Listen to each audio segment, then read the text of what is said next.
Okay, so we're going to dive right in. We're going to start, we think we've got these in a reasonable order. So we're going to start with our agency disclosure. I will tell you that we will spend a little bit more time on certain forms and certain sections. So if you're thinking, wow, we spent a whole lot of time on that particular form in a section where no way Lance is going to get us out of here at 3 o'clock. As you guys are all aware, there is a lot of repetition in these forms, in the disclosure arena for sure, okay? So if we do tend to spend a lot of time on maybe one or two sections of the TDS, just realize that when we get to maybe the SPQ or buyer seller's advisory, there may be some sections that we are going to tell you, we already talked about that. We talked about that this morning. This section here is what we already talked about at 10 o'clock, so we're going to blow through some of those a lot quicker. And agency very well may be one of those. So again, this is the first time Norm and I have done this together, so bear with us if we're not exactly sure when to jump in appropriately. So here we go. So agency, it's got to be done on every single contact or every contract that you draft. Listing agreement, purchase agreement. The real question is when are we doing this? Technically, Marty and I meet each other. I don't know him. He becomes a prospect. We start talking real estate. I've probably created some sort of agency relationship. He may not even realize that, okay? I'm in the supermarket. We're chatting. The next thing you know, we're talking real estate, and maybe we're setting an appointment. An argument can be made that I have created an agency relationship with Marty, talking to him in the supermarket. Now, realistically, none of us are pulling out an agency disclosure form while we're in line at Ralph's and saying, oh, by the way, would you please sign this because I need to disclose to you that we've just created an agency relationship. Now, at some point in time in my relation, I'm just going to use Marty all day as my example. So if Marty's my buyer, your name is Marty, right? Yeah. Okay. I got that. Okay, so at some point in time as I'm working with Marty, maybe not in line at the supermarket, but maybe now I'm showing him a house. Can we all agree that now that I'm out showing him a house, I've established agency? Okay, well, there might be an argument that, Lance, you're getting a little extreme in line at the supermarket, but I'm showing him property. And again, I said I wasn't going to do it. Who's having buyers sign agency forms when they're out at the property for the first time? Probably not a lot of you. I saw one hand, okay? Second time, third time, I'm now working with Marty for a month. I'm his agent. Now, he may also have another agent. He may be working with 6 other people. But this is the deal. Bottom line is this form needs to be signed no later than at the time I write an offer with this gentleman, okay? Not after I write the offer, not 2 days later, not a week later, not prior to close of escrow. If I'm going to write an offer, an RPA with Marty, before I have him sign the RPA, I need him to sign an agency disclosure form, okay? Pure and simple, all right? Why do we need to do that? Well, number one, right on the page of the first page of the RPA, which we're going to get to soon, yeah, sure. It says that the buyer has received and signed a copy of the agency disclosure, okay? Now, there's 3 different types of agency disclosures, and I don't know that we have all 3 of them in the book. I think we just have the one. Okay. I think we have 2. I think we have the AD2. Okay, we've got the selling firm to the buyer, the listing firm to the seller, and the selling firm to the seller, okay? I don't think we have that in there. There is a place for all of that. If you go to, I'm skipping ahead a little bit, on the bottom of the RPA form, or RPA, the agency form, we're going to talk about who gets what and when. It can be a little bit confusing. But let's just hit this real quick. Number one, this form does need to be used as well with landlords and tenants, okay? For those of you that are working with landlords and tenants, yes, prior to a tenant signing a lease and prior to a landlord signing a property management agreement or whatever it happens to be, they need to get these forms. For most of us in this room, we're not going to do that, okay?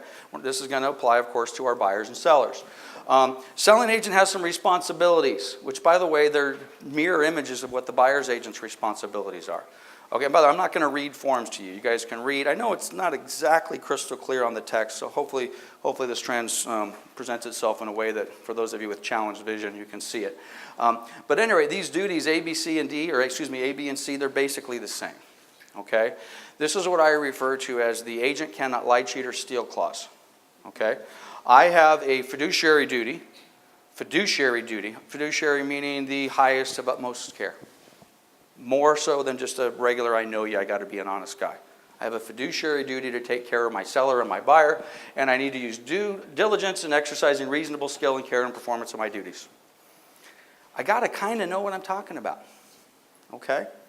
If I don't know what I'm talking about, I'm off to the wrong start.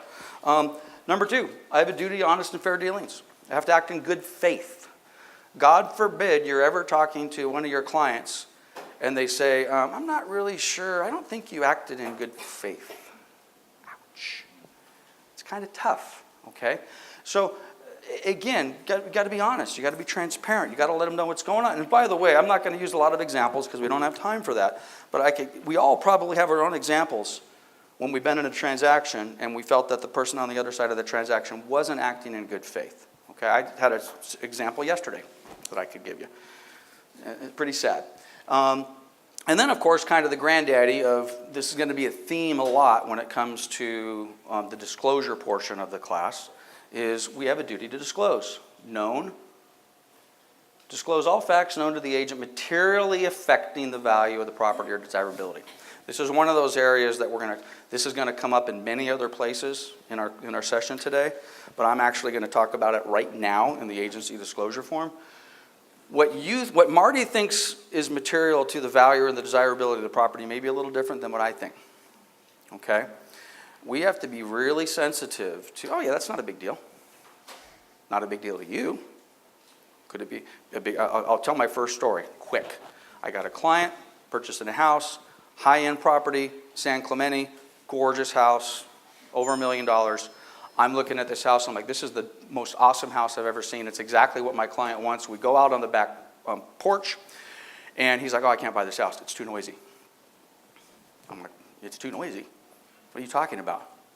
He's like, yeah, the 5 freeway. It was probably, the 5 freeway was, I think, 1.5 miles, 2 miles away, but the view basically past the 5 freeway, you could see the ocean, it was gorgeous, it was beautiful. Too much traffic noise. I literally was like, what? Okay, so we got to be careful not to insert what we think is going to materially affect the value as opposed to what our client may. So be very, very careful with that, all right? And there's going to be kind of a theme with that. So we, of course, have a duty to disclose anything that may affect the value to the property, or with a diligent observation, we have to disclose it. We cannot do one of these, okay? Again, I'm skipping ahead to another form. Close of escrow is Friday. We're doing our final walkthrough today. Everything is done. It's great. The buyer is super happy. Let's close escrow. You're out in the front yard and say, oh, I forgot to lock the sliding glass door on the way back. You go back into the house to lock the sliding glass door, and you glance up and you notice there's a ceiling stain that you didn't see before. By the way, the walkthrough's done. Buyer didn't see it. You didn't see it until just now. What do? We disclose, we get it fixed, we address it. So everything that we have to do, and again, we do have to do diligent attention and observations. Skipping ahead a little bit to the avid. So basically, buyers and sellers agents have more or less the exact same responsibility, okay? You have to be a straight shooter. And if you are not, you're going to be in trouble. Let's skip to the next page. Agent representing both buyer and seller. And by the way, don't be afraid to ask questions. I know we said we're going to go fast, but if anybody, number one, don't be afraid to ask questions, but also don't be afraid to challenge Norm and I. So if we say, I mean, it's possible, I hope not, because if I say something stupid, Norm's going to correct me immediately. Norm will not say. If we both say something stupid, you're in trouble. Yeah. Norm will not say anything stupid. But if you disagree with something that we're presenting, please challenge us, and we'll take a minute or so to make sure that we're not making a mistake. Okay? I learn stuff every day. Okay. Bottom section of the agency disclosure forms is basically our dual agent, okay? It's entirely possible 5 years from now, 10 years from now, tomorrow, we will not be able to represent buyers and sellers in our dual agency relationship. And if that happens, we will have nobody to blame but ourselves, okay? Because we as an industry have done a poor job of representing buyers and sellers. We don't walk the fine line always, okay? Again, getting back earlier, I said if you ever have a client that comes to you and says you've acted in bad faith, or you're not acting in good faith, or God forbid, you're representing both parties. I've had this happen, and I walk a straight and narrow, but I've had this happen where I've represented buyers and sellers personally, and I've had one of the clients come to me and say, Lance, I just feel like you're looking out for them. Ooh. That's not something that you want to hear. So we need to be very, very careful when it comes to the dual agency stuff. And again, I'll just highlight one line on here. Dual agents have a fiduciary duty of utmost care, integrity, honesty, and loyalty in all dealings with buyer and seller. This is normally what I would insert a story and tell you what would happen on open house and 4 buyers came in and all 4 of them want to write offers and all the rest of that sort of stuff. We're going to leave that behind right now, but you need to be careful, okay? Disclosing prices, disclosing terms, what is my buyer willing to pay, what is the seller willing to pay. If you're giving any party even an inkling of a hint, you're going to find yourself in some deep water. I generally kind of refer to this as you are the referee at a tennis match. Buyers on one side, sellers on the other side, they're volleying stuff back and forth, okay? And we can't sit back and put our thumb on the scale, turn to the buyer and says, I know he'll take 410. Can't do that. Or, I know the buyer will come up to 405. Can't do that. Okay? Along with a million other things that we can't do. So be very careful on the dual agency stuff. I mean, I cannot emphasize enough how important it is that you really walk a fine line on that. I'm not even going to get into pocket listings and all the rest of that nonsense. We kind of step into that path when we get into pocket listing. But anyway, be very careful with that. Now, at the bottom of the agency disclosure, this makes reference to the 3 different ADs that are out there. And we touched base on it just a minute ago. You've got the, and I am going to read this, and I'm going to read it because when I'm done, most of you are going to scratch your head and you're going to have to go back and read it again. And you're going to have to read it again. And you're going to have to read it again. This can get really confusing. We could spend 20 minutes on these 3 little lines right here. But I want you to make a note, go back and say, Lance and Norm said it's really important that we understand this little paragraph at the bottom. So let's go through it real quick. When the listing brokerage company also, and by the way, wherever it says tenant, I'm gonna just blow right past that. Also represents the buyer. The listing agent shall have one agency disclosure form signed by the seller and a different agency form signed by the buyer. Pretty simple, okay? And they're labeled different. And the only difference, by the way, is this little title up here. Selling firm to buyer, selling firm to seller, listing firm to seller. Those are the 3 titles. So that's the only distinction between those 3 forms, all right? So number 1 is when the same firm is representing both parties, I have one signed by the buyer, I have one signed by the seller. Pretty simple stuff. Bullet point number 2, when the seller and buyer are represented by different brokerage companies, which is most of the time. Coldwell Banker Town and Country represents one party, and ABC Realty represents another party. Okay? The listing agent shall have one signed by the seller and landlord. Listing firm to seller. Got it? The buyer's agent shall have one AD signed by the buyer. Selling firm to buyer. Right? Selling firm to buyer? Yeah, selling firm to buyer. And this is where it gets confusing. This is where we get lost. I think we got to get rid of this. I'm going to move this over here. Okay. And then this is where we tend to lose it a little bit. So let me back up. When the seller and tenant are represented by different brokerage, the listing agent shall have one AD signed by the seller. The buyer's agent shall have one AD signed by the buyer, and either the same or a different AD form presented to seller for signature prior to representation of the offer. Okay? Now, again, I could go 20 minutes on this. If it's a little unclear, then this is one of those areas, and we're going to have several of these today, where you might say, okay, well, I want you to go back. I want you to read it a few times, take a look at the forms. If you still don't quite get it, then you're going to come back to Norm and myself and Paul and Drew and John, and offline we're going to say, I'm still really confused with this, okay? But the bottom line is agency is important. We got to get it done. Okay, I'm going to move on to the next form unless Norm has something that I missed, and I'm sure I did. Well, it isn't what you missed, but I think we need to stress the importance of agency and why we're such monsters about it in California. Lance was barely old enough to find himself on his first transaction when he represented the buyer, not representing the buyer. I'm older than dirt. For the first 8 years I was in real estate, buyers were not represented. Most people don't know that. If you've been in the business more than 30 years, you know that you were the fiduciary of the seller. And the buyer had no representation. The federal government took a look at that and said, as Lance suggested, you can't do both. And California said, wait, we have an idea. Suppose the buyer gets representation. What a concept. Those of you who have been into the business in the last quarter century have no idea what it's like to try and take a buyer up to the seller, and you have not given the buyer a comp. You have not allowed yourself to tell the buyer you could make a lower offer. All that's on the buyer's plate. Now it's the other way around. A buyer is equally represented. How many of you have ever watched a cow being milked by a human being, not a machine? Okay. What was the milker doing? He was sitting on a milking stool, wasn't he? And how many legs did it have? 3, right? 3. There are 3 legs to the milking stool of agency. This is number 1. And it must be signed before any other document is signed. Number 2, and here is where we are egregiously out of line as an industry, is paragraph 2B, which we will get to, where you check identifying agency relationships. Coldwell Banker Town & Country represents the seller exclusively. Century 21 represents the buyer exclusively. Or Coldwell Banker Town & Country represents both buyer and seller.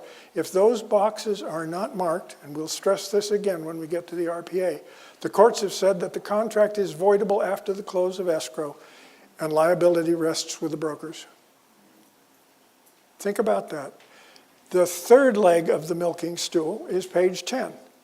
Somebody representing each brokerage must sign. There must be a signature. Electronic signature is fine.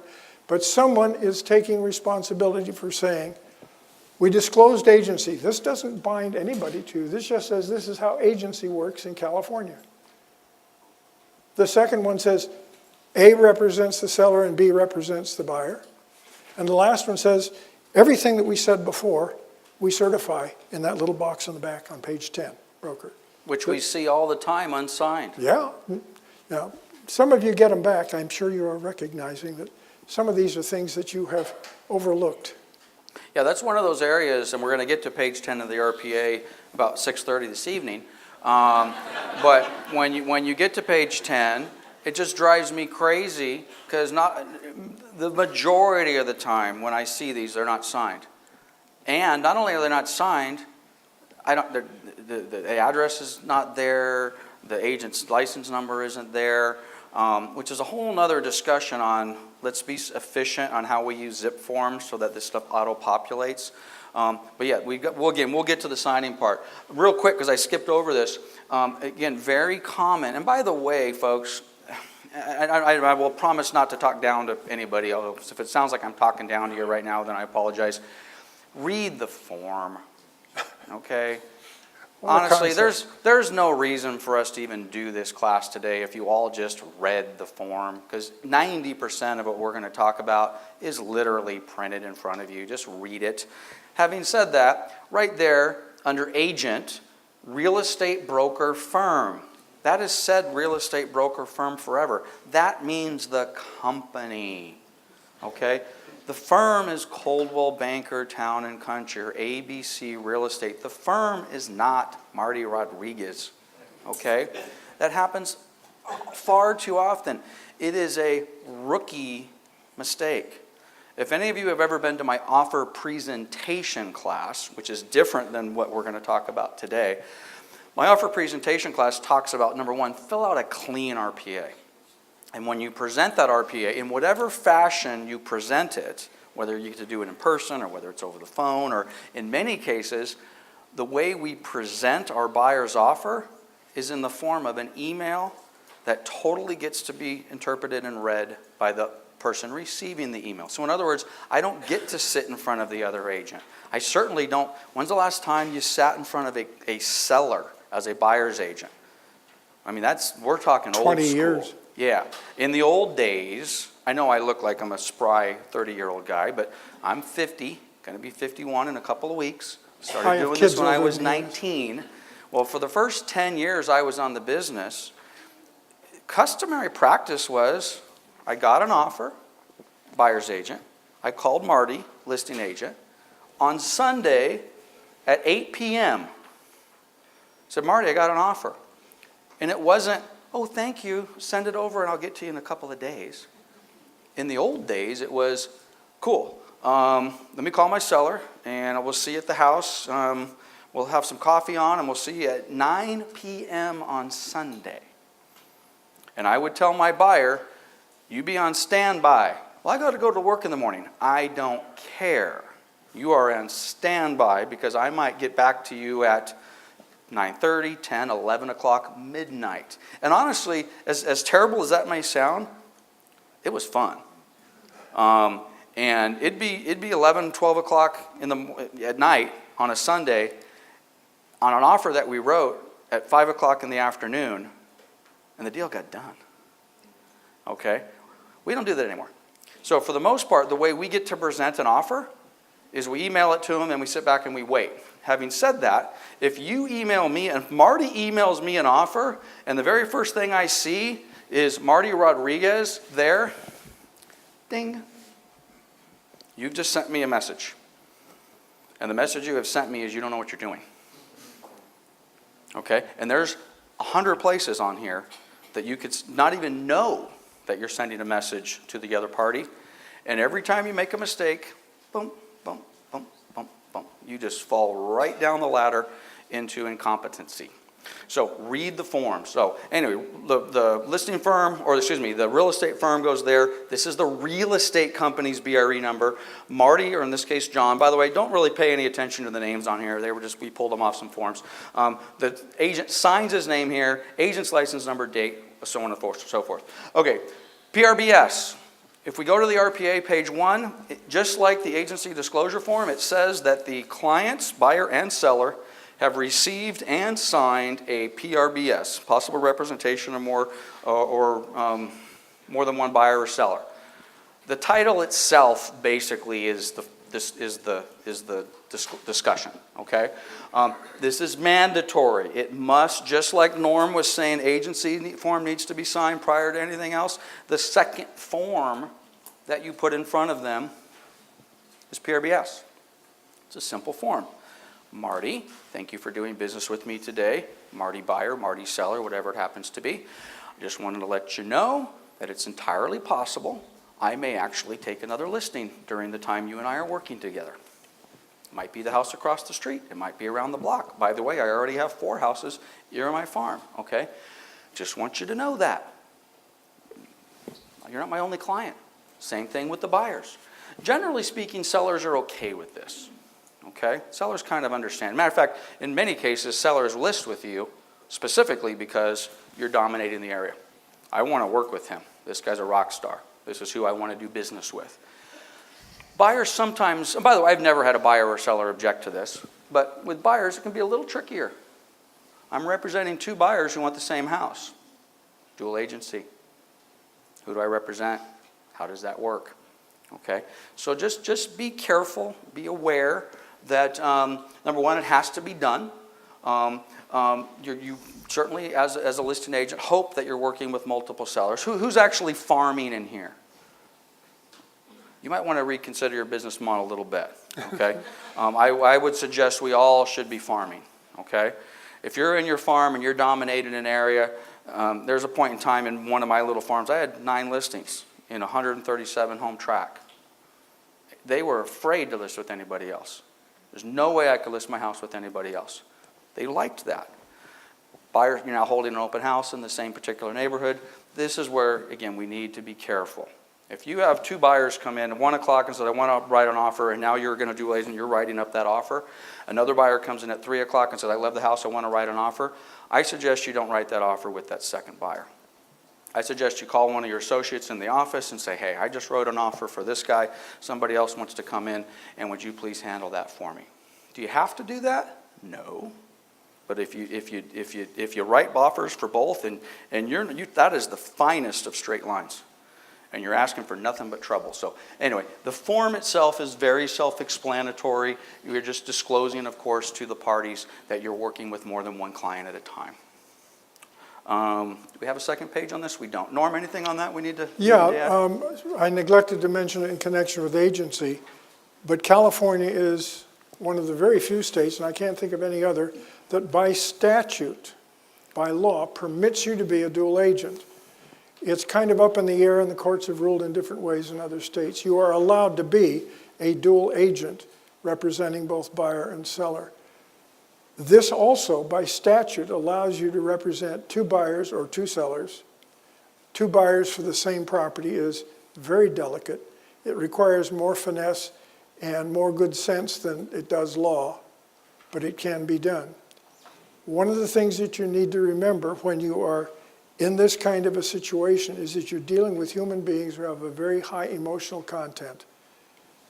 And you sometimes need to do, as Lance suggested, just step away and say, Sylvia, you take this person and make the offer, and may the best man win.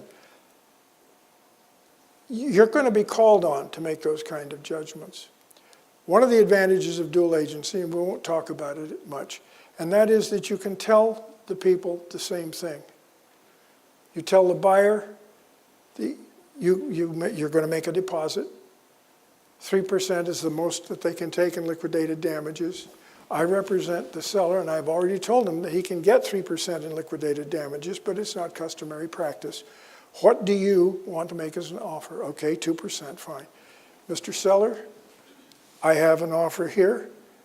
We discussed that if you get an offer, you're entitled, if the thing fails, to up to 3%. They've offered 2%. You have the option of making a counteroffer of 2.5% or 3%, but they have the right to reject it. They've both heard the same thing, and you can do that at every step of the way. Here is the inspection report, Mr. and Mrs. Buyer. These are the things that appear to be health and safety. Mr. Seller, they've looked at it carefully. They're not much they want in the way of cosmetics. I did point out to them that there are health and safety issues, and I will point those out to you. How you decide to compromise on that is your business. If you tell the same thing to the buyer over here and the seller over here, or even, God forbid, put them together at the same table if there is some discussion that needs to be taken. You are in charge. You're driving the truck. Everybody fears dual agency because there is so much risk with it. There is not risk if you're honest and if you are able to say the same thing to the same people. Yeah, and saying the same thing, I think, is the key, okay? You can't, if you're working with two different buyers on the same transaction, and God forbid you're not saying the same thing to them, you have crossed the line, period. So, at any rate, mandatory, got to use it, every single transaction, and of course we're all working with hundreds of buyers and sellers at the same time. Okay, buyer's inspection advisory. Again, we took this a little out of order. Generally, we see the BIA as kind of like the last, a lot of people refer to it as the last 2 pages of the RPA. It is a separate form, okay? So the buyer's inspector advisory is exactly what the title says. We are advising the buyer of the importance of doing their property inspections, okay? You know, the old days of, you know, caveat emptor, buyer beware, to the degree that that was ever the case. And again, I've been doing this for 30 years. I've never sold real estate in a market where it was truly buyer beware, do your own thing, okay? I mean, we have a responsibility, of course, to disclose known defects, represent the buyer professionally, and all the rest of that. That, however, does not relieve the buyer from the responsibility of opening their eyes and doing their due diligence and getting their property inspections and making sure that they can use the property for the purpose that they're buying it for. Again, insert story here. You know, I give you 100 different stories of a buyer I bought this house because I had a big side yard and I want to park my RV there. They close escrow. And, oh, and by the way, the seller had an RV there. So they just assume, of course, well, if the seller has an RV there, I can have an RV there. They close escrow, they're there for a week, and then they get a notification that says, you can't park your RV there. And then they turn to the HOA or whoever it happens to be, and they say, well, the seller did that. Well, yes, they did, and we've been telling them for 3 years that they can't park their RV there. Or you can't paint your house the color that you want. Or you can't put the swimming pool on the lower level of the property. Okay, I bought the house because it was 2 acres, and that lower level is where I wanted to put my swimming pool and my tennis court. You close escrow, city, they go down to pull permits, and the city says, oops, that's flood control. You can plant flowers on it, you can't build anything on it. Okay, buyers have responsibilities to investigate a variety of things, square footage, lot lines, all that sort of stuff. Okay, but we also can't just look the other way on that. Okay, you know, we've been sued a couple of times because we're selling some houses in a specific homeowners association, and the specific homeowners association says if you buy a house in this specific homeowners association, you are not allowed to rent it for 1 year. It must be owner occupied for a minimum of 1 year, and then you can rent it. Every single day, agents are writing offers on properties in this homeowners association for investors. And they're closing escrow, and they're putting a tenant in there. And they're getting a letter from the homeowners association, and they're saying, you got to get that tenant out. And if you don't, you got to pay us. Agents are getting sued. So anyway, but buyer does have a certain responsibility to check the property out. Buyer also has a responsibility in that last example to read their bylaws and CC&Rs. You know, because it very well said in the bylaws and CC&Rs or somewhere that you can't park an RV in that particular area. Well, they didn't read it. And this is where we as agents can get in real trouble. I mean, there might be the big things that we know, but do we know that there's a color restriction on what color they can paint their house? Did we go that deep into the CC&Rs that says you can only paint it brown and beige? And did we even have a discussion with the buyer that they wanted to paint it purple? Well, you know, so some of those things get into those areas of just, well, I can't know everything. But anyway, getting back to the BIA, buyer has to inspect the property. They have an obligation to do so. Brokers do not have expertise in these areas, which, by the way, if you do, anybody in here got a general contractor's license? Used to be a termite guy? Used to be a home inspector? Okay, good. You don't want to do any of that. I'm the idiot that 10 years ago decided I was going to go get a general contractor's license. General contractor, real estate broker, selling real estate. Those two should not mix. Because now when I sell a property and I do it in my Avid, I am being looked at from the standard of not Marty. Marty just, hey, I'm just a real estate agent. I'm a general contractor. I'm supposed to know that this house is going to fall apart in 2 years. Okay? So at any rate, we generally do not have any we have no responsibility, rather, in areas that are outside of our expertise. Okay? But if you have knowledge, that's a different story. If you have knowledge that there's a problem. Continuing, buyers strongly advised to investigate condition, suitability, and aspects of the property. I think there's a note somewhere in your book that talks about putting comments in your Avid, putting comments on a transfer disclosure, putting comments anywhere within the contract that basically advises your buyer or seller, for that matter, to, you know, I used to do this. Before the Avid, back on the TDS, page 3, agent comments. Okay? Does the agent notice anything of note? By the way, I'm saying this on camera. Used to do this, stupid, don't ever do this ever again. But I used to put in the comment that basically said something like this. The buyer is advised to seek professional third-party inspectors to satisfy themselves as to the condition of the property, period. No, we don't do that. Okay? And by the way, as I think it might say in your book somewhere, the contract says that same language in a much better fashion than we could type it. So, yes, there's multiple places within the paperwork in your book that advises the buyer to seek independent third-party inspectors and do their thing. And here's another one of those places. We don't do that. When we get to our Avid, and again, we're kind of jumping ahead a little bit. We put down what we see. We don't need to tell them to go get a pool inspector, okay? Although it may say that somewhere else in the contract. Same thing with general conditions. Same thing with square footage. termite reports, all these things. Not going to go through all of them. I'll skip down to this one only because I like this the best. Neighborhood area, subdivision conditions, personal factors. What's a personal factor? Well, living too close to a zoo. I got to add that to my list of questions to ask my buyers. Is there any problem with living too close to a zoo? And then the next question is, how close is too close? Right? Really problematic. And what are those personal factors? My client earlier, the noise from the freeway. I guess you could say that's a noise. To me, that's kind of personal. And it certainly was, in my mind, wow, super extreme. Norm. Well, I wouldn't add anything to that except to stress the fact that you do leave yourself open to some questioning by an attorney if you write in either paragraph Roman 3 or Roman 4, buyers advised to get a home inspection. There are 5 places that the buyer has to look at, including the SBSA and this and the contract. There are 5 different places where it says it, and the lawyers do it much more beautifully than we do. And the attorney will say, why did you put that in?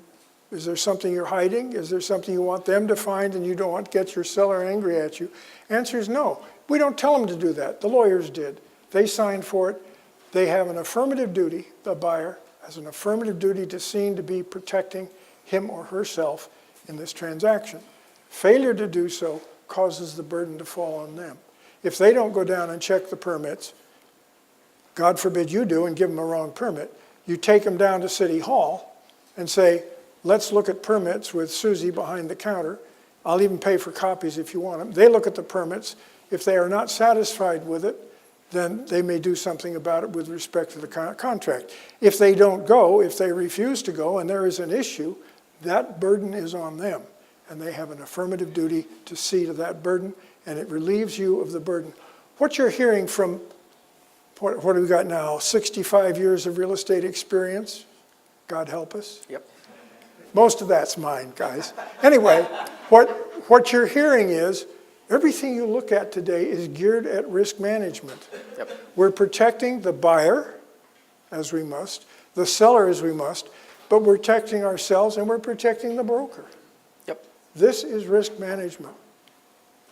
It's all, and getting back to what we said in the beginning, 90% of why I have you here today is I want to keep your money in your pocket, which, by the way, is very self-serving. Because the majority of the time when you guys screw up and you got to kick in $1,000, well, some of that money you're kicking in is mine. I don't want you kicking in my money. Okay?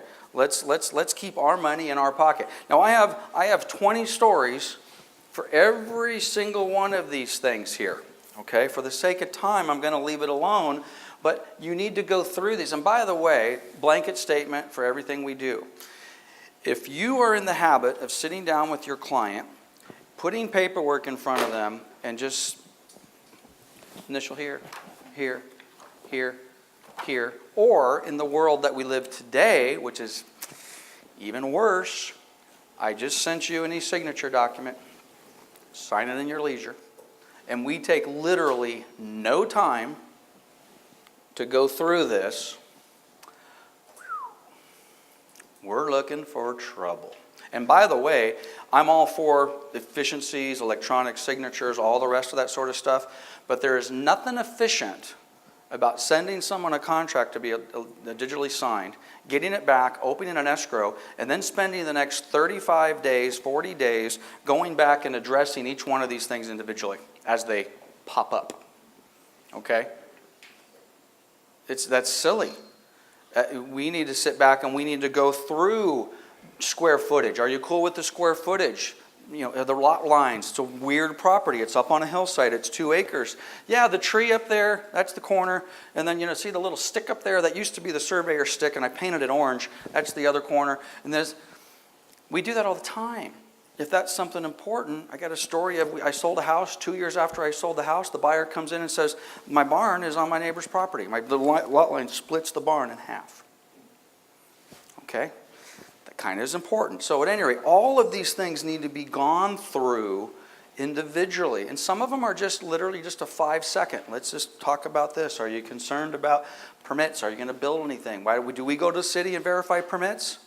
No. Have we done that in the past? Probably so. Actually, that was the first thing you did when you got a listing in the old days. That's right. I took my first listing on one piece of paper, by the way. You went down to the city hall and you pulled the permits. You brought them, you gave them to the seller, and the seller handed them to the buyer. Everybody was happy. Yeah. Then we got sued. Why? Because the information was wrong. Take your buyer by the hand, down to city hall, let them look at the file. If they don't do it, at least make a note. I know you all make copious notes in your file, your phone logs, everything. I know you keep all of those, don't you? Everybody nod and smile, because the smile tells the real story. But when you do that, you say, I advised Mr. and Mrs. Buyer to go to City Hall. I offered to go with them. I did so twice, on the 23rd and again on the 28th. They declined to do so. Yep.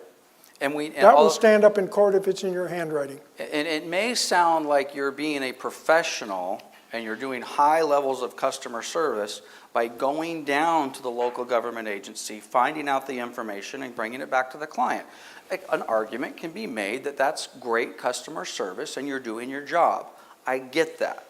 But the problem, of course, with that is we go down, we talk to the clerk who's new, and that clerk gives us bad information, and we then in turn turn in bad information. Or they give us 10 documents when in reality there was 2 documents that they didn't give us. Or maybe they did give them to us, and on the way to Marty, they slipped out of my stack. So we don't do that. We advise them to go do it. It's, in all cases, but especially in those cases where it's important that they want to put on the second story, or there's a question as to, oh, this room looks a little funky. Is this an add-on? So super, super important. And again, we're going really fast, but away we go. Home inspection advisory. For your protection, get a home inspection, okay? If you're doing an FHA deal, I want to put some money in your pocket right now, folks. Ready? Money in your pocket. Take a note. If you're doing an FHA deal, this form must be signed and dated at the same, no later than the day they sign the purchase contract. So if you forget this, and then you put this in front of your buyer a week later, because the lender says, hey, where's the HID form? And you're like, oh, I forgot it, and I got to, what, huh? Okay. The FHA underwriting guidelines indicate that this must be given to the buyer at the time they execute it. And we never want to turn to a buyer or a seller for that matter, come back to them at a later date and say, hey, would you please sign this? And by the way, would you backdate, what? Would you backdate that? So, it's pretty straightforward, Mr. and Mrs. Buyer. I wish all the forms had this type of a title. Get the darn home inspection, okay? Appraisers are different than home inspectors. The FHA appraiser does not guarantee or warrant the condition of the property, okay? So pretty straightforward form. Certainly not required on a conventional transaction. Don't get fooled by the 4 FHA transaction. There's nothing wrong with using this on a conventional transaction. Okay, nothing wrong with using this form. But if you're doing FHA, VA the same? VA doesn't require it. Who knew? Yeah. But I think on a VA, because the rules otherwise are generally the same, it's having a belt and suspenders to hold up your pants. I would always do it on a VA. One of the sad things when you go to the next slide is that it says, we choose not to have a home inspection. Why do you give them that option? Think of that as your tax dollars at work. You understand here now you are enforcing federal law. When you're following the steps that are necessary to comply with agency, you're following state law. As we go along, you'll see that we're also collectors for the Internal Revenue Service. We also enforce the Environmental Protection Agency's laws on lead. You carry a tremendous burden. Most of you are unaware of it until you come to something like this. And you think, oh my God, I do wish it was 20 hours because I wish I could hear everything. This is an enormous burden. And I'm looking around the room at my colleagues, every one of whose contracts I check. For those of you who don't know, we have this thing called SkySlope. It's a digital storage of all our contract documents, disclosures, everything else. I can see 2 people in here that consistently put the HID form in their file. All the rest of you, I have to go back and say, no HID form. And that means it hasn't been signed before the contract was signed. Yep, and you want to blow up a deal, you're getting ready to close escrow, you're getting ready to close loan docs, and you forgot it, and your lender didn't notice it, and then they come to you after the fact, and you say, oh, I didn't get it. The whole time clock issue is problematic. So don't ask me why. Maybe Norm knows. Why is radon gas testing include? Why did they choose to put radon gas onto this particular form as opposed to lead or mold or asbestos or anything else? We don't really have a big radon issue in Southern California. It's kind of more of a Midwest issue, but don't fool yourself. You know, you've got some older houses with some basements or some crawl areas potentially could be exposed to radon. But anyway, it's there. Again, be informed as a buyer. This is another one of those places where it is telling the buyer you have some responsibilities. Check your stuff. Which, by the way, a lot of what I'm telling you right now, if you were a buyer, I would tell you the exact same thing. Hey, Marty, you have some responsibilities on this. You need to go check out the permits. You need to get that home inspection. You need to read the termite report. You have to be a informed buyer. Don't look to me for everything on making these decisions. Okay, and again, like Norm pointed out, they do have an option. Yes, I'm going to get it. No, I'm not going to get it. Wire fraud advisory. Relatively new form. Scary, scary, scary, scary. Okay? Buyers and sellers need to execute this form. Bottom line is there's a lot of nasty people out there that are attempting to misdirect buyers' wires at close of escrow and misdirect sellers' wires distributing proceeds after close of escrow. We get the form signed. I'll step away from the form here just a second. Whether or not you did anything wrong, and obviously, what would I do wrong? I didn't steal the client's money. I got it. But if you have a client whose money got directed somewhere else, trust me, you are in the middle of that firestorm, okay? They're going to look to you as, why did this happen? How did this happen? Well, I had you sign the form. That ain't enough in my opinion, okay? We need to make sure we're doing everything as agents to protect our clients, and we're making sure that that wire is going to the right place. We don't want to necessarily just rely on the escrow officer or just rely on the title officer, even if it's Town and Country Escrow and even if it's Orange Coast Title, and they're part of our relationship and they do a great job, and they do, okay? We want to make sure, we want confirmation that this money is going to the right place. We haven't quite done this yet. Something we've been talking about for a while, and we probably need to talk a little bit more offline about literally having wiring instructions notarized. Okay? Wow. Not going to send money to anybody until we get seller for the most case. You need to notarize where you want us to send that money. We physically want the form with the original notary signature on it so that we know that somewhere along the line someone didn't, fish our email and basically change our wiring instructions at the last minute. So again, this is a 2-hour class in itself. Be careful, okay? This is. I think it's tip of the iceberg when it comes to what we're going to experience with wire fraud. We used to worry about checks, right? Someone steals the checks out of the mailbox. Next thing you know, they printed checks and all the rest of this sort of stuff. This was supposed to be our safety net. You don't have to worry about it. This is the way we do it now. We don't have to worry about checks getting lost and stolen and all the rest of that. Well, that was a naive assumption that this was going to stop that. A lot of nasty stuff going on out there, so be very, very careful with your buyers and sellers' funds. Septic and well inspection. Let me just give one sidebar. No, it's all right. You store all your documents. You keep them in a file if you don't have something like we do, and then we get miscellaneous files that aren't particularly identified in SkySlope. If you get a wire instruction from an escrow holder, shred it. Don't leave it there. Don't leave it where it can be picked up. Don't leave it where it can be hacked. Get rid of it. Only the buyer or the seller really need that. You're handing it to them the first time out or going to the escrow holder and getting it is fine. But don't leave it around in your file. Don't keep a copy. Yeah. Let me give you another one. This isn't wire fraud, but this happened. And this was a nightmare, okay?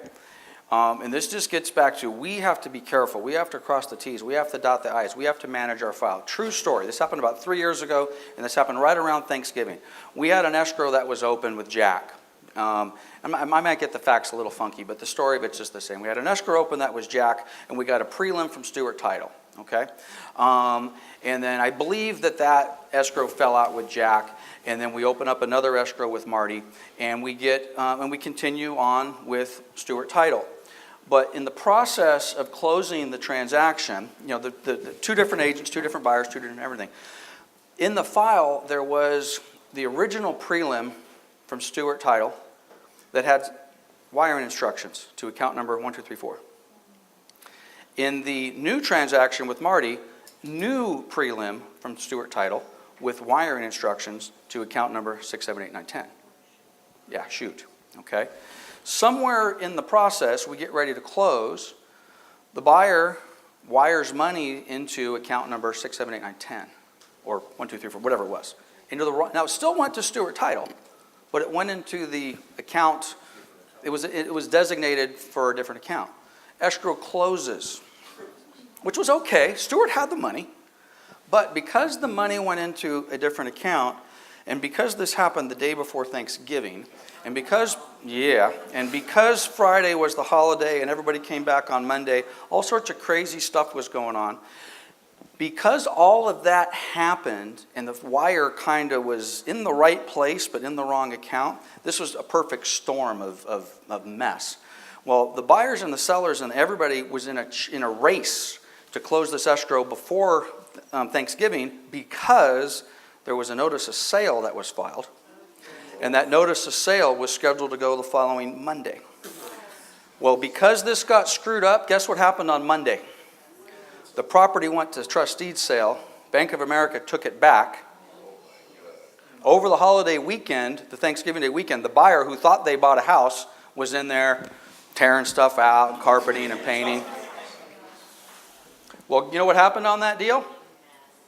It was a mess. Is that what you said? It was a mess. Was that your deal, Anita? No. Okay. I'm just traumatized. Yeah. Oh, you should be traumatized. Now, the good news is I think we got out of that deal for about 10 grand. The buyer was actually pretty nice and kind of walked away for 10 grand. But they didn't buy the house. It was a mess. Now, that wasn't wire fraud, but at the same time, along the same vein, and again, this was one of those really quirky, crazy ones. You might have even have read the file, and there's no way you'd known it. But if you're on your A game, who went to our mid-year event the other day? A couple of you did. Okay, my presentation said good isn't good enough. You got to be great. You got to be exceptional. Okay, in that case, good wasn't good enough. Good agents, I won't even use the word careless. We had good agents involved, but there was an oversight. A great agent would have caught it. Okay, so at any rate, I digress. All right, yes? In every escrow, I've always had my buyer contact the escrow company saying, on the phone with their wiring instructions, if I Yep. you want me to wire this amount Yep. to this?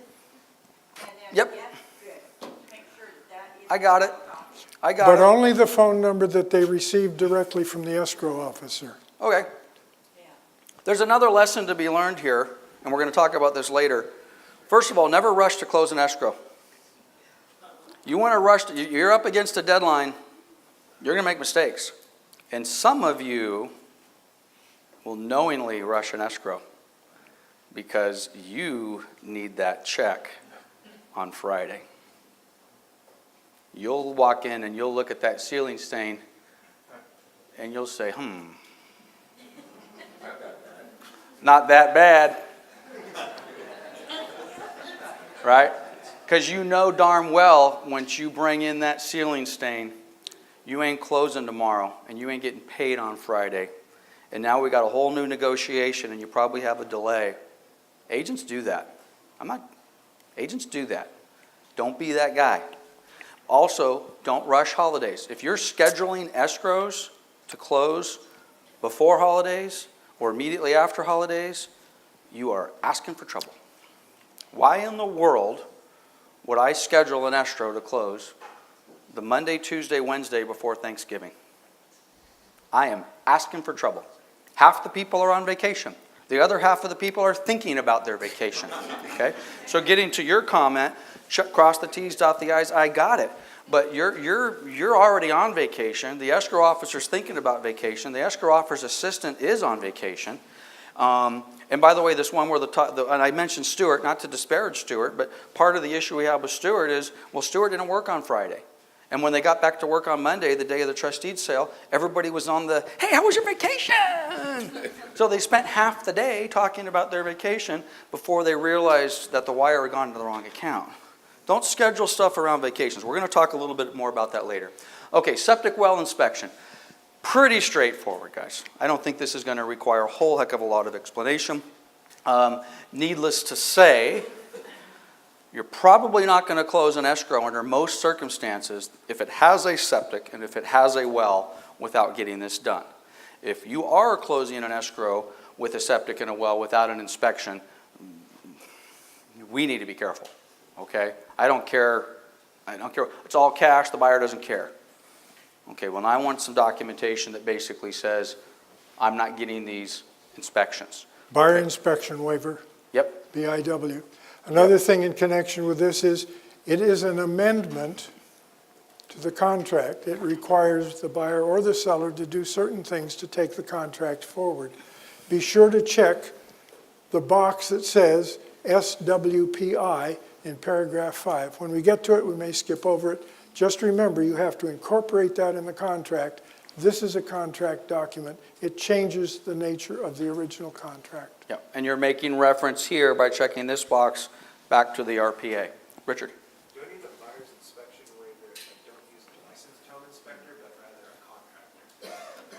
I don't think so. In many cases, if you didn't hear the question, do I need a waiver if the buyer chooses to use a contractor as opposed to a licensed home inspector?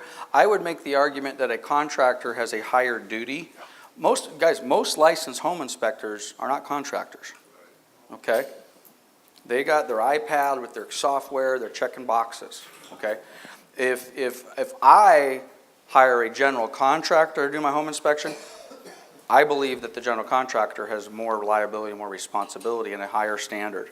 Now, having said that, you all may be doing business with a licensed home inspector who also at the same time is a general contractor. To me, that's the best of both worlds. And you might want to take a look at who you're using to see exactly what that is. Real quickly on the septic, wells are a little bit more obvious, okay? But I have sold properties where I thought the property was on sewer. And then in a couple of cases, I discovered prior to close of escrow that, ooh, it's not, and now we're scrambling and hoping everything goes well. But we have an agent in Redlands who sold a property a few years back, thought it was on sewer. There was no reason to think otherwise. Every other house in the neighborhood was on sewer. This particular one was one of the models. When they built the model, they didn't have the sewer in yet, so they put in a septic. When everything got done, they didn't connect the property to the sewer. Everybody kind of sort of forgot about it. And then, of course, a buyer moves in after the fact and finds out that I'm not hooked to the sewer. Oops. By the way, the super cheat way, there's two ways easily to find out if the property is on a septic. Number one, are there manhole covers in the street? Generally, if there's manhole covers in the street, they're on sewer. That's what those are there for. That's the sewer stuff. And then normally you can check the water bill. Get a copy of the water bill from the seller on almost every single water. The water company is also in charge of the septic, what have you, so you'll see something on there that says sewer. But when in doubt, investigate. Okay, so get your stuff with your septic and your wells. And by the way, again, if you're thinking, oh my gosh, we're taking a little bit more time, some of this stuff we're going to cover later. Within the contract, if you're asking buyers, if your buyers are asking the seller to pay for certain things, seller to pay for a septic inspection, seller to pay for a well inspection, that ain't good enough. Because the inspection is just that. It's an inspection. I've inspected the well, and there is a well there, and there's not enough water flowing through it, there's no flow, and it's got some sort of bacterial stuff going on, and here's your report, $350. Well, what does the buyer want? Well, the buyer didn't want an inspection. They wanted something that says this thing works, okay? So you need to be very careful on both sides. If you're the buyer and you want a certification that this thing works properly, and you want the seller not only to pay for the inspection, they also want for the certification. We could apply this to a termite report, a roof inspection, anything. You need to clarify that the seller is not only going to have it inspected, but the seller is going to certify that it's working properly, and they're going to do it at their expense. Okay? Now, on the flip side of that, if you're representing the seller, and Anita's representing the buyer, and she's covering her buyer's butt, and Anita has asked for a termite inspection and clearance, meaning the seller is now responsible to get the inspection done and get any work done, if any. Well, if I haven't already got a termite inspection, and if I don't already know what it's going to cost to get that clearance, then I need to pump the brakes a little bit. Seems like when I walk over here, I get feedback. So anyway, be very careful on that. It's one of those areas where we make mistakes all the time. Buyers agents are not necessarily asking for all the information. I want the report and I want it clear. And then God forbid you're on the listing agent side and this, oh yeah, we're going to have to give them a termite inspection and clearance. Okay, yeah, just sign right here. You get the inspection done and it's a $4,000 fume. So I wasn't expecting that. I want you to pay. You're the rich real estate agent. That's why as a listing agent, it's probably a good idea to persuade the seller to have a termite inspection as soon as the property's listed. Correct. Most places will do it free if they're going to be allowed to do the work. It's better to know if you have a $400 or a $4,000 problem. Get it done at the time of listing. The listing agreement calls for a place. You can check that box. They can even have a home inspection if they want to. Yep, best practice. I can't believe we've been doing this for an hour. This is the first time I've said it. Best practice when you're taking a listing, at the time of the listing, you ask and you get the seller to commit to get that termite inspection. If it's on a well, let's get the well inspection. If it's on a septic, let's get the septic inspection. Well, what if they don't ask for it? They're going to ask for it. Let's get it done. That's going to cost me $1,000. I get it. Do you want to sell your house? Are you a seller? Marty, are you a seller? You're a seller. Okay? If I'm getting pushback because someone doesn't want to spend $50 for a termite inspection or $350 or $400 for a septic inspection, I probably don't have a seller. And by the way, Marty, we need to know this. We need to have this information. We don't want to be surprised because guess what? Everybody's going to ask for a septic inspection. Let's find out, are we cool? Are we clear? Is this thing ready to sell today? If not, let's find out today so we know, is it a $1,000 problem or anybody had to replace the septic system? 8, 9, 10, 12,000 bucks. There's some properties in Marina Valley I've sold that, guess what?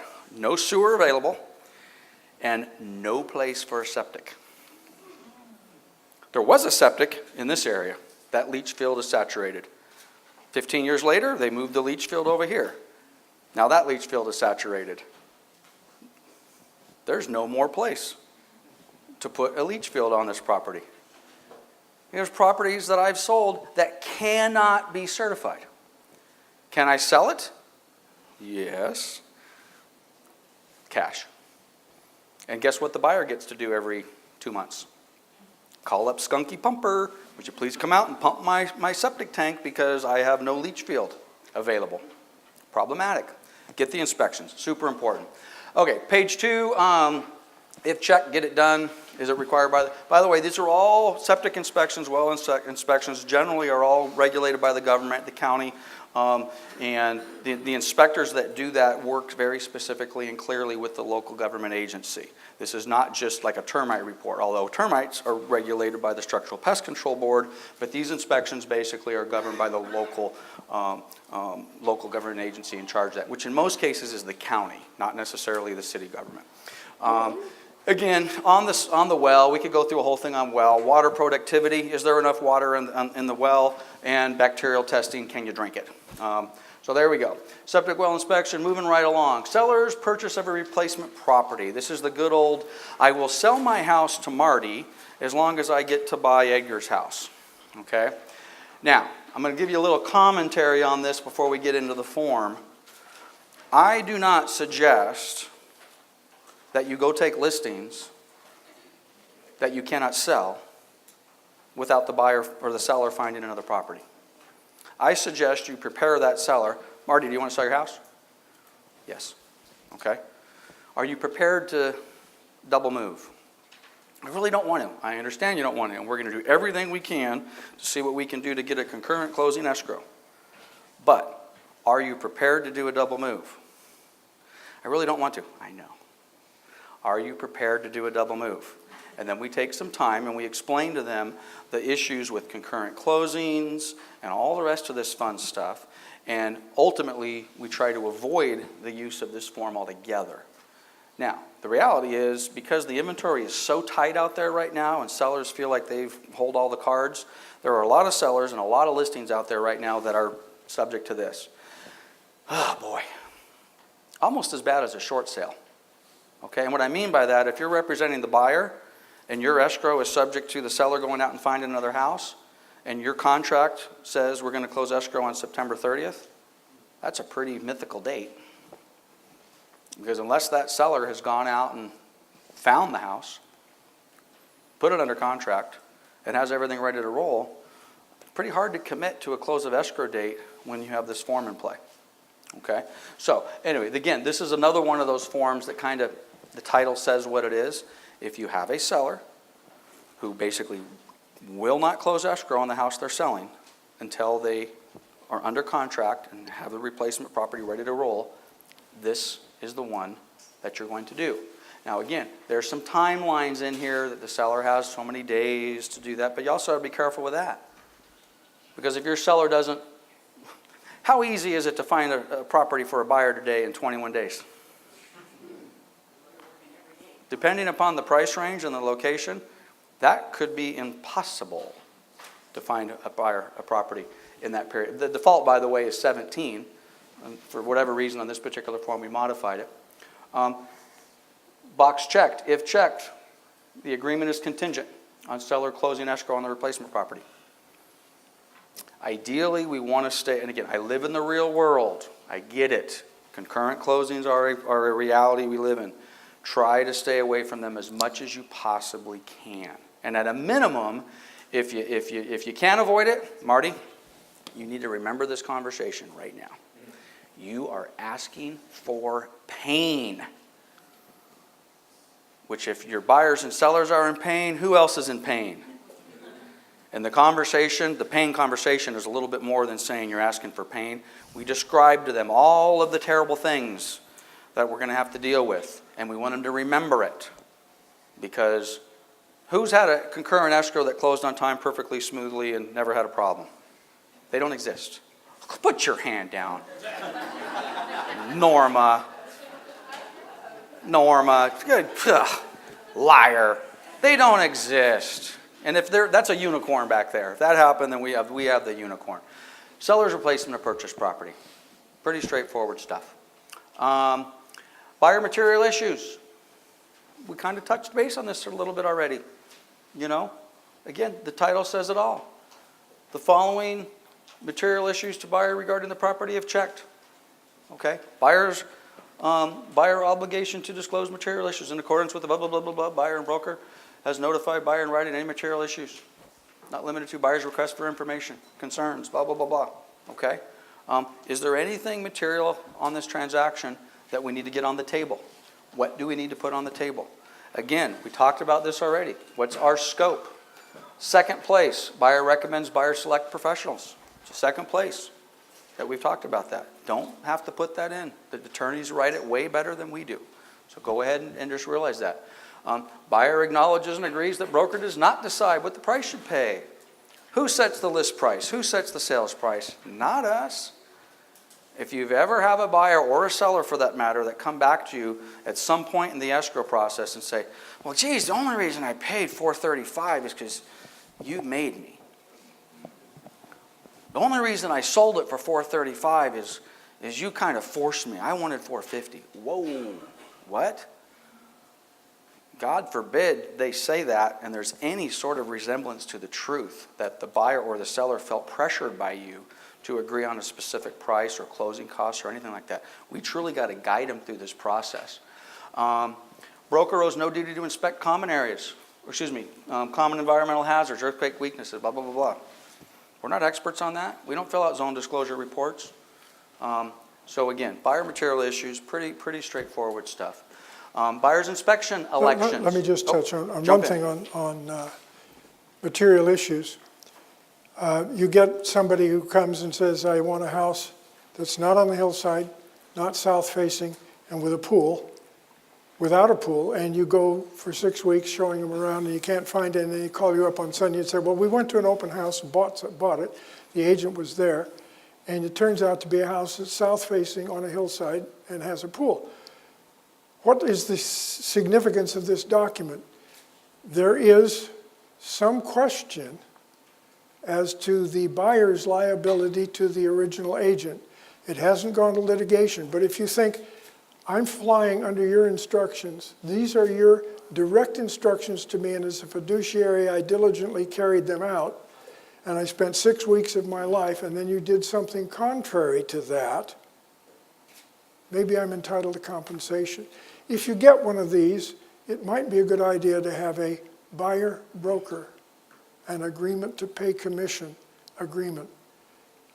Nobody's taken this to court yet. The amounts aren't very high, but you might want to think about having a buyer-broker agreement if you also complete this form. Yeah, let me chime in on that. It's probably the first spot where Norm and I are maybe going to go arm wrestle at lunch. We don't sue our buyers and We sellers. don't get lunch. Yeah, okay. As a general rule, I don't sue my clients. Right. Okay? Are there cases when we probably should and maybe we will? I'm sure there are. The example that Norm just gave, if you come to me and say, this buyer told me to go look for this particular house for the last 2 months, and that's what I did, and then I find out yesterday that they bought something completely different, I want to sue them, I'm going to say, go to work. Okay? We don't do that. Okay? Generally speaking, I have a rule. I don't think I mentioned this earlier, but I say this almost every day to somebody in my office or in the office, so maybe some of you have already heard this. I want to work with buyers and sellers that want to work with me. And if at any point in time, my buyer or seller chooses not to work with me, and sometimes they make that decision and it hurts, and it's wrong, and it's BS, and I feel like I should get paid, and maybe technically, even legally, I might even be entitled to some compensation. Personally, I walk away from that. Okay, I don't want to force somebody to work. If a seller calls me today and says, Lance, I like you, but I'm not happy with your representation on selling my house. I want to cancel my listing agreement, and my listing agreement has 2 months left on it. You know the general rule in the industry is what? No, you got 2 more months. My rule for 30 years has been, okay. For a very basic reason. Why in the world do I want to work with this guy for the next 2 months? He's already told me I suck. He doesn't like me. Why? I don't want to work with you for the next 2 months. I don't want to. As a matter of fact, in my listing agreements, and I suggest everybody here adopt this, we take a listing with the private party and we basically, what's today? August, whatever.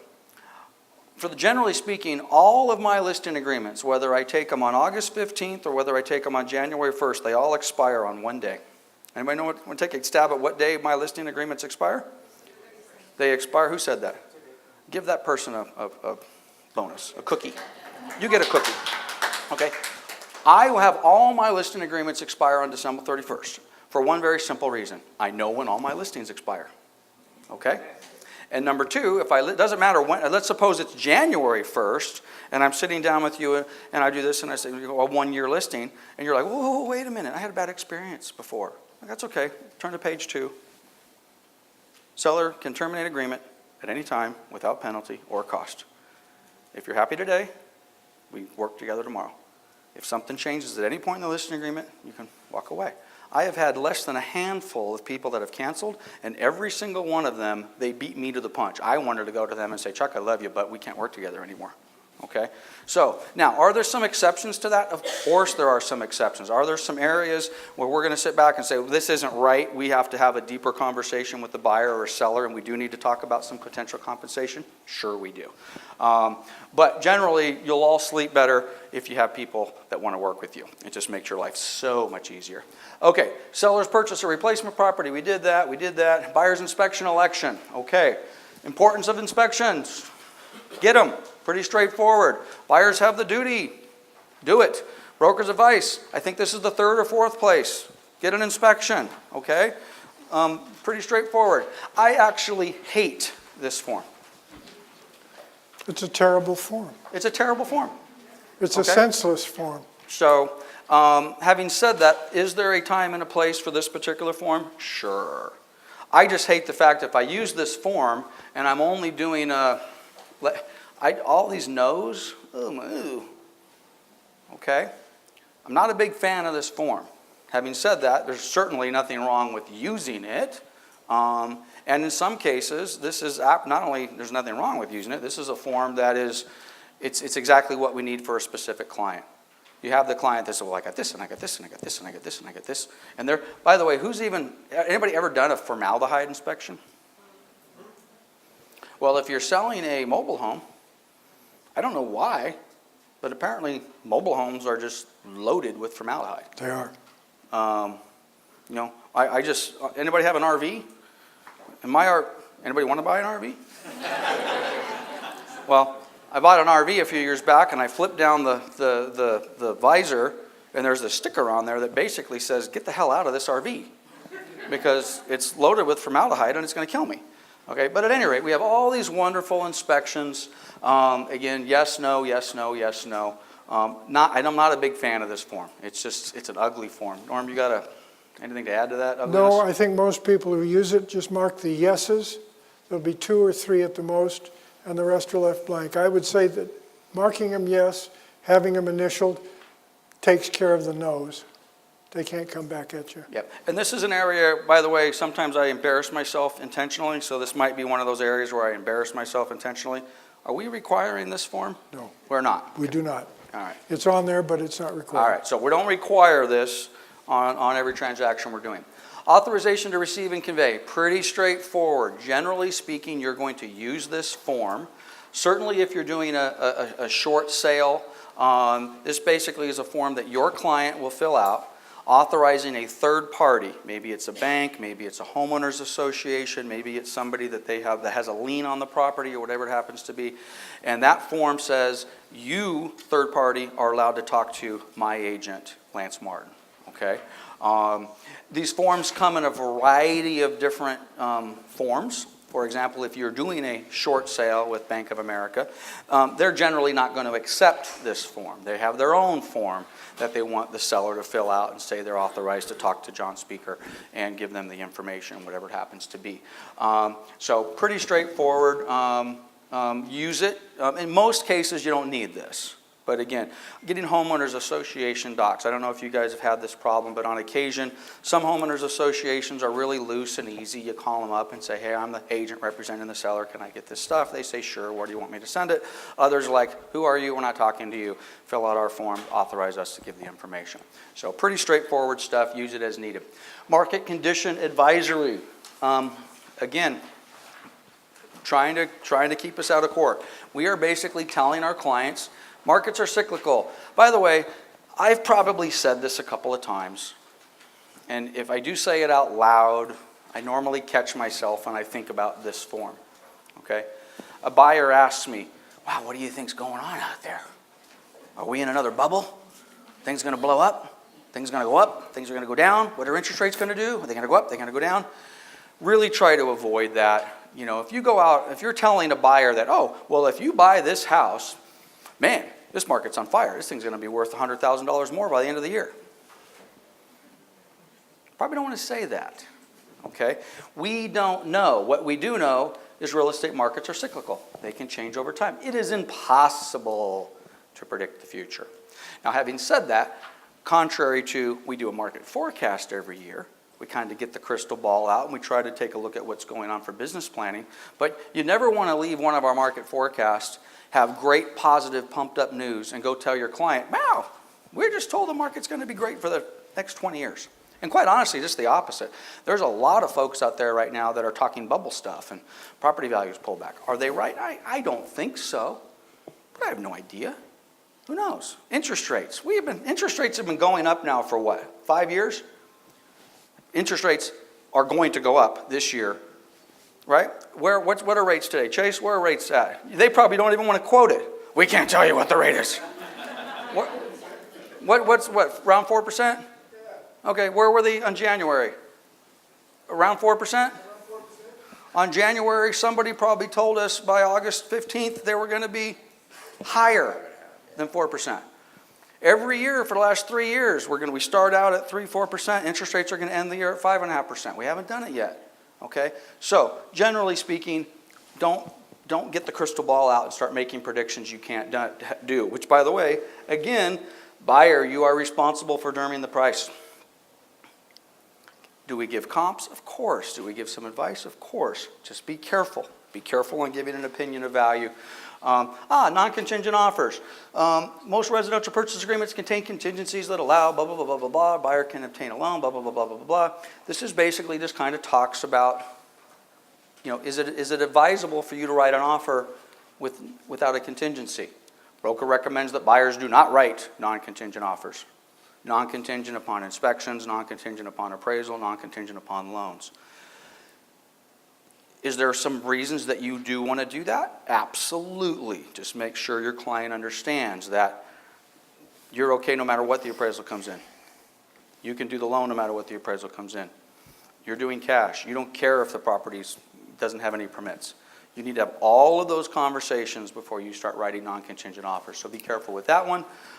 Inspection contingencies, so on and forth. We could go on for 50 different things as far as this market. It's ironically, the market condition advisory should be the longest form we have. It's not. But at any rate, very, very basic stuff. Norm, anything to add on this? Broker recommendations, we don't do that. I will take a time out here on the multiple offers. At times, buyer might write offers on more than one property, even though the buyer intends to purchase only one. I don't like that. I'm not a fan of that. Can it be done? Of course. Are there ways to put language in the contract that protects your buyer? Yes. Who's doing that right now? Who's writing offers on 4 properties on a Saturday knowing that the buyer is only going to buy one? Okay, good. All right. Not necessarily the type of practice that I would suggest. It will ultimately probably cause you more heartburn than relieve the heartburn. Stay away from that. Seller's considerations. Again, you can read that one for yourself. Pretty straightforward stuff. Moving right along, trust advisory. Okay? Property being sold by the trustee of a trust. Okay? Special. This is one of the ones that was radically changed in December. Yeah. Go for it, Norm. Take it. Huge stand aside up until December. We don't know nothing and we don't got to tell you what we do know, essentially was what it said. There is very little in there now that a private party does not have to disclose. If you take a look at known material facts, there is now language in this, you'll see it further down, that says, if the trustee lived in the property within the last year, they are not exempt from certain disclosures. Never before have we had smoke detectors, water heaters, lead-based paint, carbon monoxide devices included. As a courtesy, most good trustees did it. The idea that known material facts must be disclosed, almost in effect a TDS. The TDS is not required of them, but many trustees now, I'm beginning to see, are doing a TDS, maybe not an SPQ, which is a better document. If a trustee was trying to sell this time last year, and you come back to list the property again, they're going to be shocked at what they're responsible for. And you better know this. One of your colleagues called me the other day and said, I don't understand what's going on. I have a probate. Well, a probate, you'll see, is about the same thing. And I said, what's the date on the disclosure, the advisory? 2011? Oops. Been changed at least once since then, before December. The rule with CAR is you must use the current form. When we get to the Form AS, you're going to hear thunder and lightning from up here. This is a brand new, it's the same form, it's a brand new set of disclosures for a trust. You'll find the same things in probate, and even REO has been changed radically. People were simply shoveling things under the carpet that shouldn't be. This is buyer protection. Now, if you select the wrong form, if you have one that's in your, you already have it stored in your templates, and it's old, change it. Flush those out. Most of our Coldwell Banker, not everybody in here is with our office, so if you're in our office, hopefully you've heard this more than once. If you're hearing it for the first time, then listen, put a little asterisk here. Zip Forms basically updates the form, it's automatic.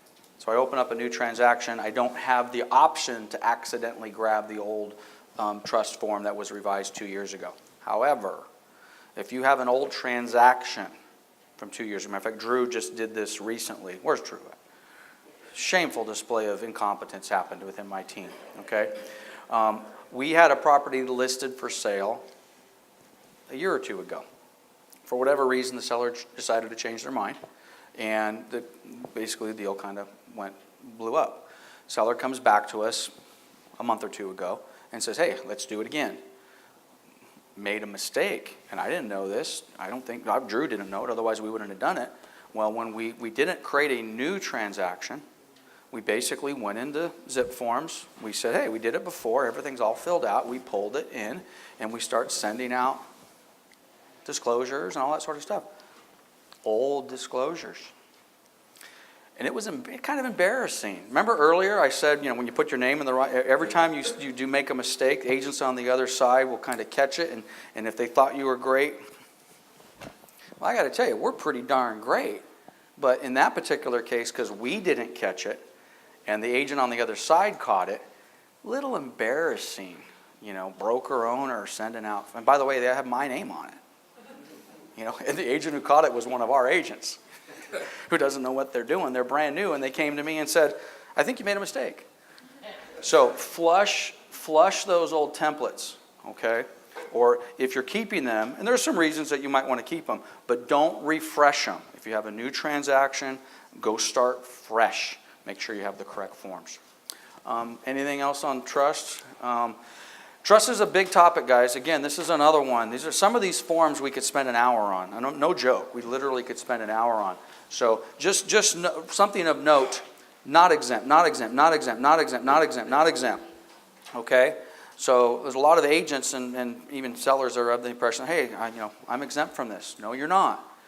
Okay? And even if you're an REO where the REO is disclosed or exempt from certain things, if they have knowledge, they're not exempt. You're not exempt of anything if you have knowledge, okay? I know there's a problem. Well, it says I'm exempt. I never occupied the property. I didn't know anything about it. I'm an asset manager, and I live in Dallas, Texas. I've never set foot in San Bernardino. If that asset manager has knowledge that there's a problem, got to disclose. Got to disclose, which is, by the way, we're kind of out of the REO cycle, but some of you may have experienced this before. You're trying to write an offer on a foreclosure. You do write an offer on a foreclosure. You get it accepted. The buyer does a home inspection. And you, as the buyer's agent, you send a copy of the home inspection to the listing agent. And the listing agent says, nope, I don't want it. I don't have it. And God forbid the listing agent forwarded a copy of that home inspection to their asset manager. Anybody want to know what just happened to that listing agent? They got fired. The bank doesn't want it. They don't want to know.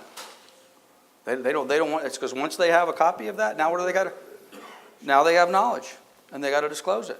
And it's not so much that they want to hide that information from the consumer, but if this deal blows up, right, and then they sell it again to somebody else, now somebody on the asset manager at Fannie Mae who has tens of thousands of properties now has to remind themselves that, oh, geez, we have a home inspection report over here on this file, and now they have an affirmative duty to get that to a future buyer. That's why they don't want it. They don't want those inspections. And by the way, for the same reason, you may not want it. And again, I'm kind of skipping ahead, but this is a good place to kind of use this trust advisory as an example. A seller goes and gets a termite inspection, right? This termite inspection is what? Too much. Seller says, I want a second opinion, right? So they get a second opinion, and that one's actually even more. We now have 2 inspections. What happens to both of those inspections? They got to go, both of them. The buyer goes out and gets a third one. They send that in. Now you have 3 inspections. That transaction blows up because nobody can agree on the termite report. We now open up escrow 2 weeks later with a new buyer. How many termite inspections does new buyer get? All of them. All of them. And you can apply that to everything. Everything. Home inspections, septic inspections. Well, so be careful. Nothing wrong with getting second opinions, getting second bids, all the rest of that. We do it all the time. But just because we got a second bid doesn't mean that the seller gets to cherry pick which one they're going to use and which one we give to the buyer. Okay? So, at any rate, we skipped ahead a tad. Again, more on the trust, water conserving plumbing fixtures, we're not going to go through that. Taxes is always a big issue. We'll just take a second. Norm will probably get, should we just hold this for the AS? Yeah, Or- the AS, we'll do that, yeah. Okay, When we we'll get there. come back to withholding, and you see our lovely FERPTA in there, and our AS, and our QS, and our tax. So we're gonna make reference to this a little bit later.